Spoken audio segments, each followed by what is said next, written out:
After arriving from Aswan yesterday, we woke up nice and early with a view of the Nile and hot air balloons over the Valley of the Kings, ready to go out and explore for ourselves. The Valley of the Kings is one of the most popular things to do in Luxor. It's hidden amongst the dry rocky hills on the west bank of the Nile, and the valley was the final resting place of the most powerful rulers in Egypt over 3,000 years ago. It's believed that the Egyptians chose this location as they believed it would help protect the tombs from grave robbers. Ironically, many of the tombs are still looted over the centuries, but more than 60 royal tombs have been discovered here, including the world-famous tomb of Tutankhamun.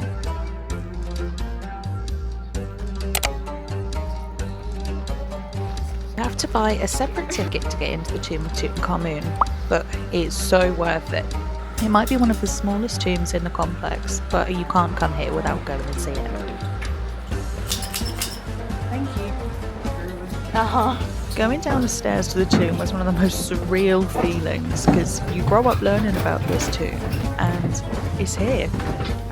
It's one of the only tombs that still has the pharaoh in its resting place. You can see his mummy right in front of you, and although it's really cool, it is quite creepy. The paintings on the wall show Tutankhamun's journey into the afterlife.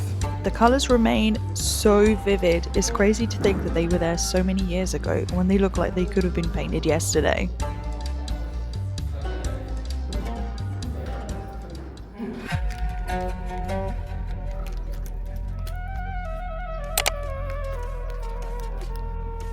At another extra cost to your entry ticket, this is the tomb of Ramses V and VI. And it is so worth your extra money because this tomb is arguably the most decorated and most well restored in the whole complex. Just wait till you see that ceiling.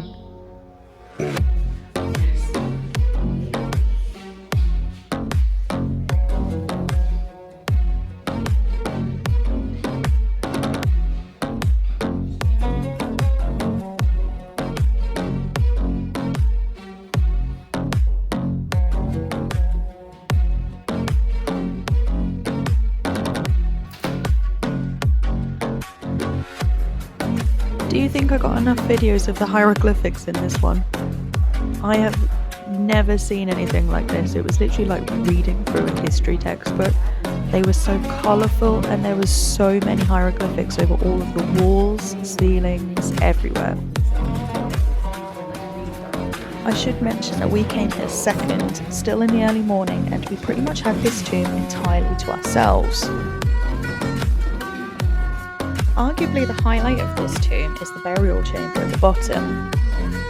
The rich blue and gold ceiling is a powerful symbol of eternal life and rebirth. It is one of the most recognisable parts of the Valley of the Kings.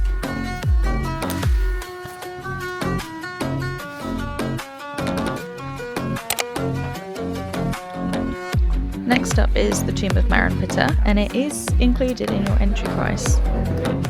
Maran-Ptah was the son and successor of Ramses II, and if you don't know who Ramses II is, you're clearly not paying attention to my last video.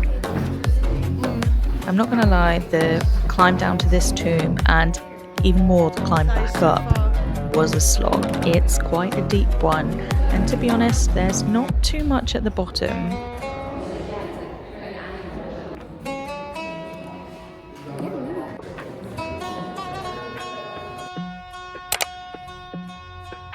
The next tomb we visited was for Ramses IX, which is also included in your entry ticket.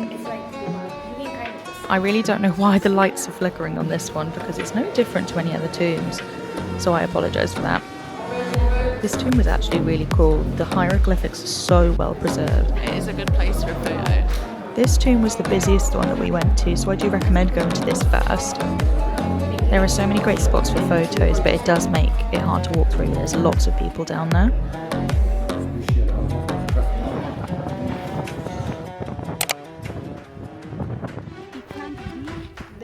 Back on the bus, we headed just around the corner to the Temple of Queen Hatshepsut. Yes, you heard me right. This pharaoh was in fact a woman. Unlike the pyramids or the Valley of the Kings, this temple stands proudly out in the open. Hatshepsut was one of the only women to become pharaoh. However, she ruled for over 2 decades and was quite influential. She is known for some ambitious building projects, as well as a famous trading expedition. To strengthen her position as a pharaoh, she is often portrayed wearing traditional royal headdresses and false beards, symbols normally associated with Egypt's male kings.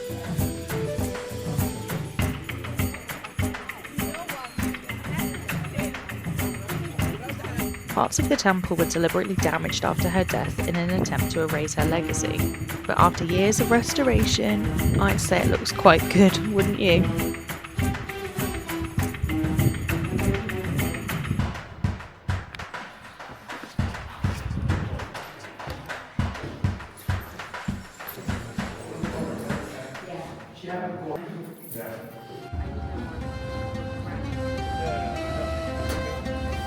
The next morning we boarded a boat over the Nile over to the west bank of Luxor to visit a local charity.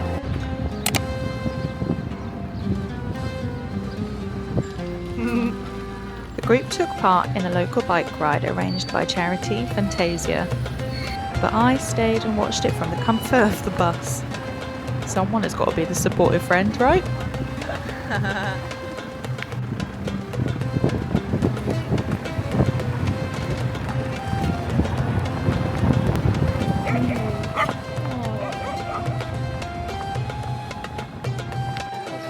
We then stopped at the Funtasia base.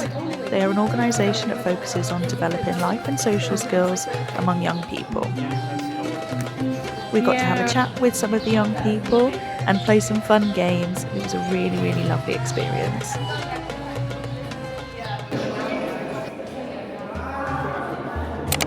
In the afternoon, we visited the Mummification Museum. It was a bit of an unexpected stop, but it really helped my understanding of the journey to the afterlife after seeing it in so many temples and tombs. The mummification process is believed to have taken about 70 days. The organs of the deceased were removed for a small incision and then preserved in canopic jars, which still freak me out. The body was then dried in salt and finally wrapped in bandages of linen.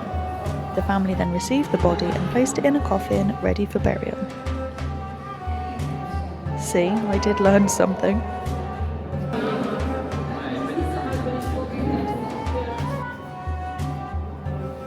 It still absolutely blows my mind every single time I see a coffin or sarcophagus in Egypt. Like they're really there, they're the real things. We did actually go to the Temple of Luxor this evening, but I didn't take my camera with me, so I haven't got any footage of that. But it was really impressive, so look on YouTube. And this is actually the end of my Egypt trip.